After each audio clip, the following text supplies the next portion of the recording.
देखो, आप में से यहां पर जितने भी लोग आए हैं, मैं आपको लिख के दे सकता हूं, आप में से कोई भी यहां पर शारीरिक व्यभिचार में नहीं होगा।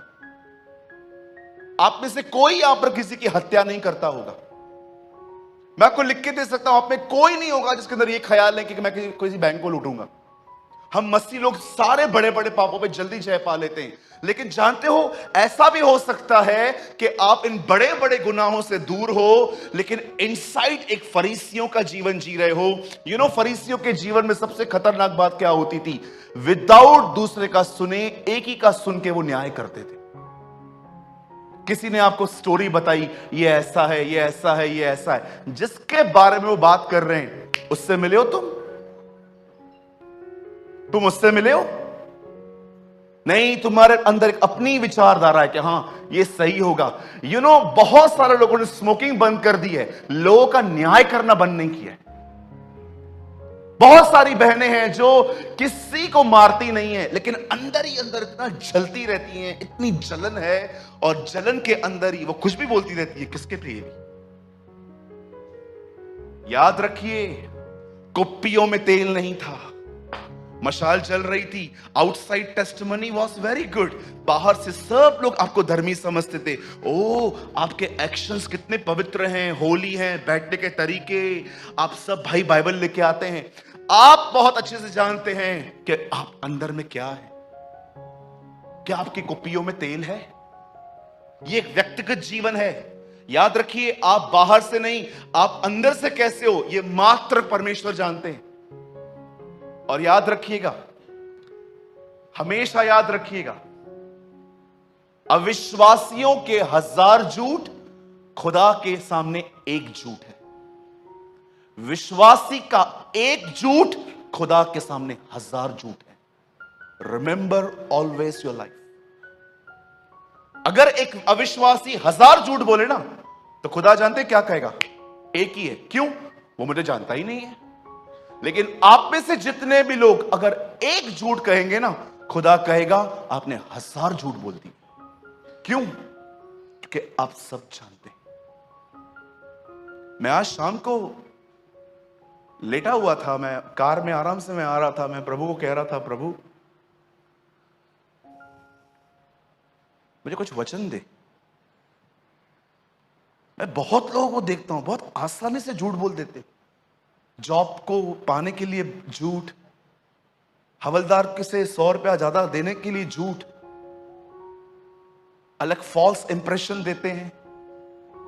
याद रखिए, इस दुनिया में प्रभु यीशु मसीह की कलीसिया में पहली मौत व्यभिचार के कारण नहीं, फॉल्स इंप्रेशन देने के कारण मरी थी, हनन्याह और सफीरा की। हमेशा याद रखिए, कहीं ऐसा तो नहीं है आप भीतर एक रॉटन लाइफ जी रहे हैं, लेकिन आपका इंप्रेशन ऐसा है कि हर कोई आपको धर्मी समझता है। आपको मैं बताऊं, इस हॉल में एक ऐसा व्यक्ति मौजूद है, इस हॉल में, जो पहले ऐसी जिंदगी जीता था। और अगर आप जानना चाहते हैं वो कौन है, तो आपके सामने खड़ा मैं हूं।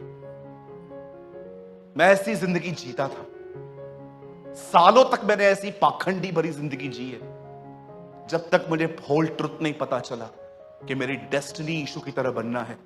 मुझे लगता था नॉर्मल है, क्योंकि मेरे साथ रहने वाले भी करते थे ये सब। कहीं ऐसा तो नहीं है आप एक फॉल्स इंप्रेशन दे रहे हो इन दिनों में? आपको अच्छे से पता है, जैसा मैं पास्टर के सामने प्रकट करता हूं, एक्चुअली मैं वैसा नहीं हूं। मेरा बेटा, मेरी बेटी, मेरे घर वाले जानते हैं मैं कैसा हूं। जानते हो, ये वो लोग हैं जिनके कुप्पियों में तेल नहीं है इन दिनों। मात्र मशाल जल रही है, ऊपर की गवाही, लेकिन भीतर अगर जाया जाए तो तेल ही नहीं है। मुझे आज भी याद है, एक दिन एक बहुत सीनियर पास्टर मेरे सामने आए, मेरा बॉडी लैंग्वेज ही चेंज हो गया उनके सामने। मैं उनको ऐसा दिखा रहा था कि जैसे मैं आपसे भी आगे हूं। मुझे प्रभु ने कहा, तुझे कुछ भी करने की जरूरत नहीं है, तू जैसा है वैसा रहे।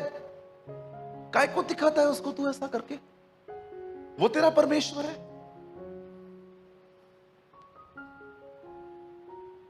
आज मैं आपसे पूछना चाहता हूं, क्या आप इस गुनाह में तो नहीं है कि आप अपना एक फॉल्स इंप्रेशन दे रहे हैं? आप अच्छे से जानते हैं आप बड़े झगड़ालू व्यक्ति हैं, लेकिन आप जब बाहर निकलते हैं तो इतना नम्रता से बात करते हैं ताकि कोई भी आपको गलत न समझे। जानते हो बाइबल इसे क्या कहती है? हिपोक्रेसी। आप जानते हो हिपोक्रेसी की मीनिंग क्या है? एक्टिंग। God hate acting. परमेश्वर को कलाकारी से बड़ी नफरत है। परमेश्वर को सबसे अच्छी बात कौन सी लगती है? आप जैसे हो वैसे आओ। कोई भी आपको बनने की, अरे परमेश्वर गंदगी में थे तब भी उसने हमको स्वीकारा, अब नहीं करेगा? Tell me. हाँ चेतन भाई, गंदगी में थे, कचरे में थे हम। आप सोचो आपकी जिंदगी क्या थी। आई एम सॉरी मैं ये वर्ड यूज कर रहा हूं। आप में से कितने लोग ये कह सकते हैं बदल सुअरों की तरह हालत थी, कीचड़ में सोए थे हम। कोई है यहां पर मेरे साथ? मैं हूं पहला। अरे उसने तभी भी हमें स्वीकार किया, अब नहीं करेगा वो हमें? किधर से निकाल के लेकर आया? काय को मेंस का अप्रूवल पाने का, काय को गुलाम, लोगों की प्रेस, लोगों की ऑनर के गुलाम है हम।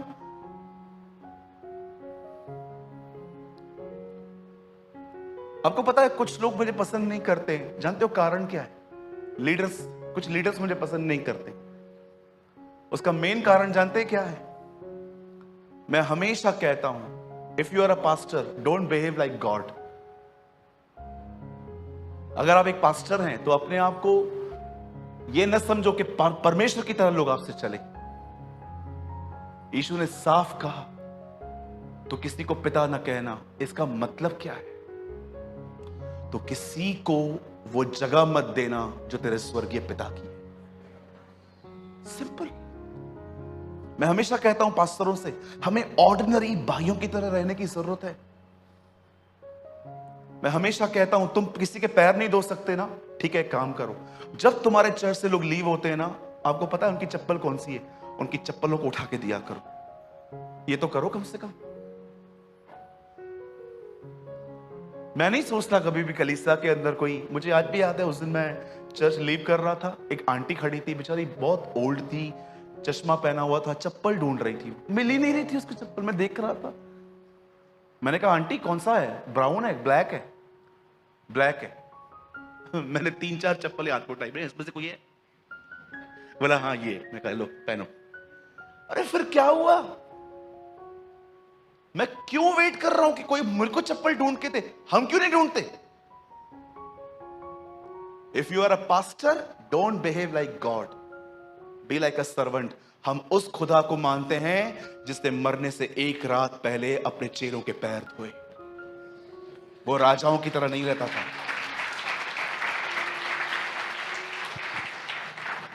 सबसे पहले देखिए आपका व्यक्तिगत जीवन कैसा है। लोग आपको धर्मी समझते हैं ना, ओके, खुदा आपको धर्मी समझता। अब दूसरी बात आपकी सेवकाई की। अब आप कहोगे मैं तो छूट गया, मेरी तो कोई सेवकाई है ही नहीं, हम तो न प्रचार करें न गीत गाएं। आप में से हर व्यक्ति सेवकाई में है, और अब मैं आपको बताता हूं कि सेवकाई क्या है। कितने लोग हैं जब आपसे लोग मिलते हैं तो कोई आपको कहता है मेरे लिए प्रेयर करना, करते हो? आपको पता है आपको बड़ी बड़ी सेवकाइयां क्यों नहीं देता खुदा? क्योंकि प्रभु ने आपको परखा है। आप छोटे में जानते हो क्या, आपको एक ही काम आता है, जब व्हाट्सएप पे कोई लिखे ना प्रे फॉर मी,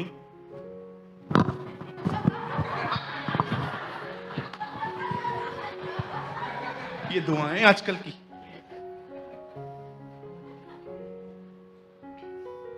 मेरे पास एक नोटबुक है, उस नोटबुक में 132 लोगों के नाम लिखे, 18 पास्टर्स थे उसमें। हर दिन मैं जब सुबह उठता हूं उस डायरी को अपने हाथ में लेता हूं। मैं चाहता हूं खुदा को यह कहता हूं, प्रभु मुझे क्षमा करिए, मैं एक एक का नाम नहीं ले रहा, लेकिन इसमें है ना आपके जिगर के सारे टुकड़े हैं, उन्हें आशीष दे, ब्लेस देम, इन्हें बड़ा, इन्हें आशीष दे। क्यों मैं ऐसा कहता हूं? देखो, आप में से बहुत सारे लोग जब रास्ते पे आपसे मिले होंगे, बहन कैसी हो? बहुत अच्छा हूँ। हम आपको देखते हैं, आप पास्टर प्रेमानी के चर्च में आते हैं ना? हाँ हाँ हाँ, हम भी वहीं आते हैं, लेकिन क्या लेट हो जाता है तो हम निकल जाते हैं, मिल नहीं पाते। ओके बहन, आपके घर में सब ठीक है? हाँ हाँ सब ठीक है। आपके पति? हाँ, अभी थोड़ा थोड़ा पॉजिटिव हुए हैं प्रभु के प्रति। ओके चलो बहन, हम जा रहे हैं, आप हमें दुआओं में याद रखना। हाँ हाँ मैं रखूंगी। किया दुआ? किया दुआ आपने? जो छोटी बातों में विश्वास योग्य नहीं है, परमेश्वर उसे बड़ी चीजों का अधिकारी कैसे बनाएगा? इसीलिए आप में से बहुतों के पास परमेश्वर न ड्रीम देता है, न विजन देता है। जानते हो क्यों? क्योंकि परमेश्वर को पता है, जब ये छोटी बातें कैच नहीं करते हैं तो बड़ी चीजें को बात करने का कोई मतलब ही नहीं है। क्या आपने इस बात को देखा? यीशु सेवा करने के बाद पहाड़ों पे जाता था। मैं कभी कभी सोचता हूं, प्रभु क्या आप सोने जाते थे? नहीं रे, सोने नहीं जाता था। मैं सोता सिर्फ सुबह रात में ही था। मैं तुम लोग की तरह नहीं था।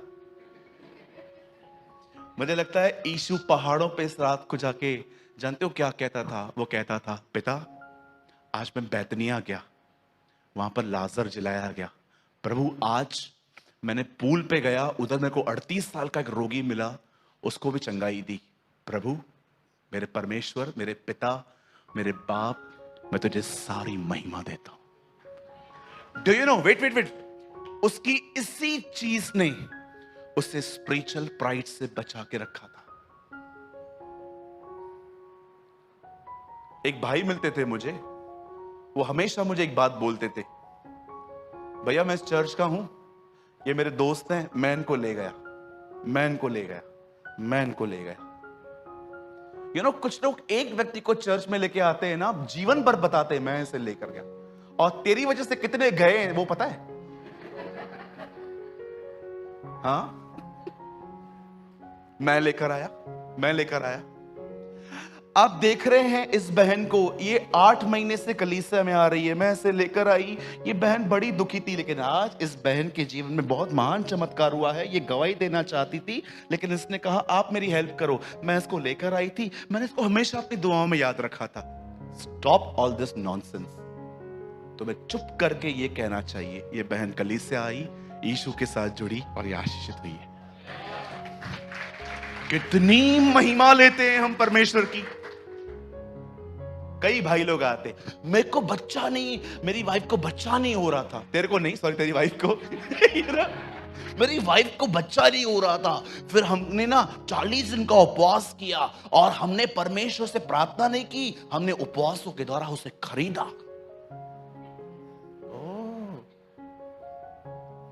40 डेज फास्टिंग, 40 डेज ये, 40 डेज वो, काय को बताते हो?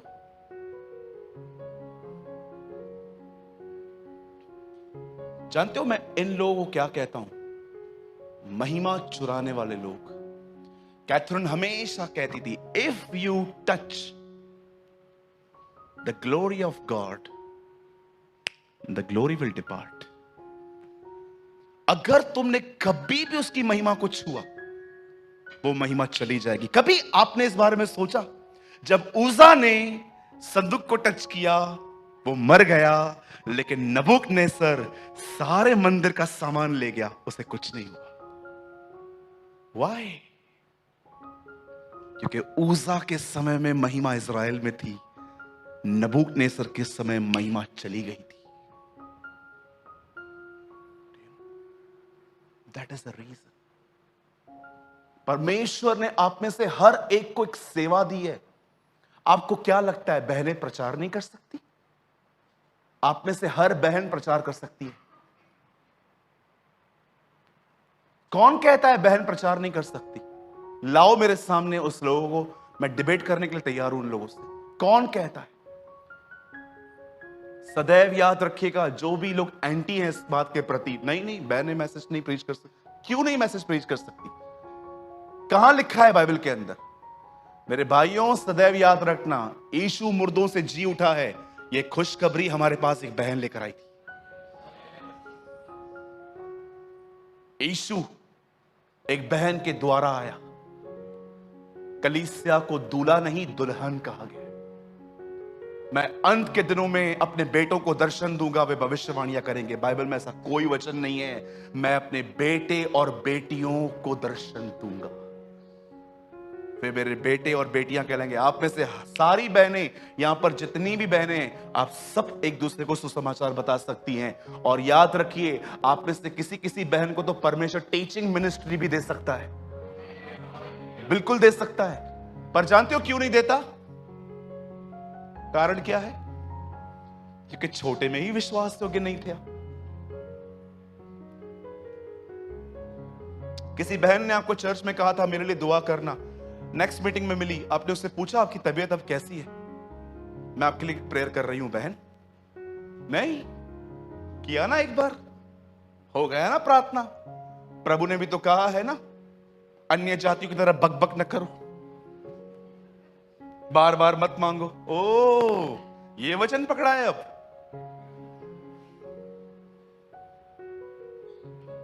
16 साल से मैं प्रार्थना कर रहा हूं, आज तक मेरी उस दुआ का उत्तर नहीं आया।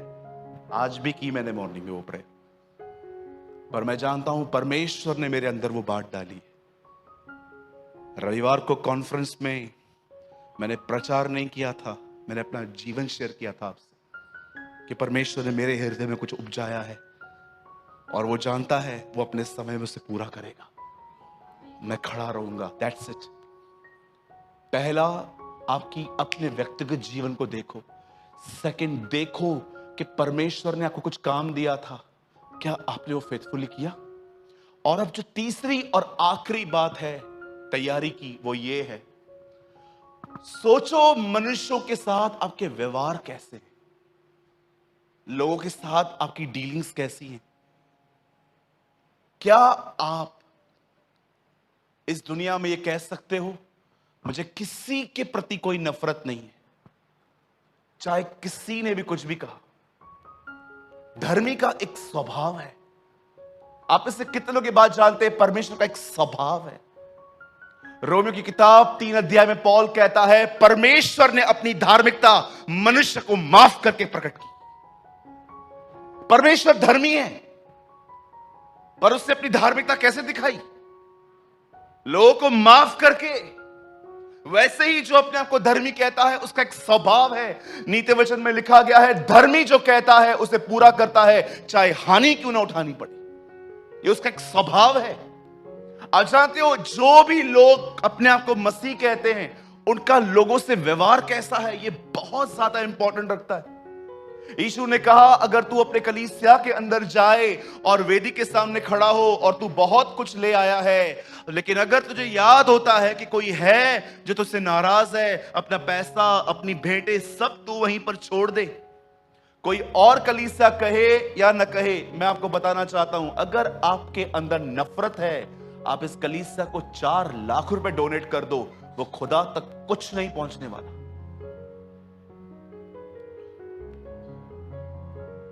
Trust me. आप कैसा व्यवहार है लोगों का?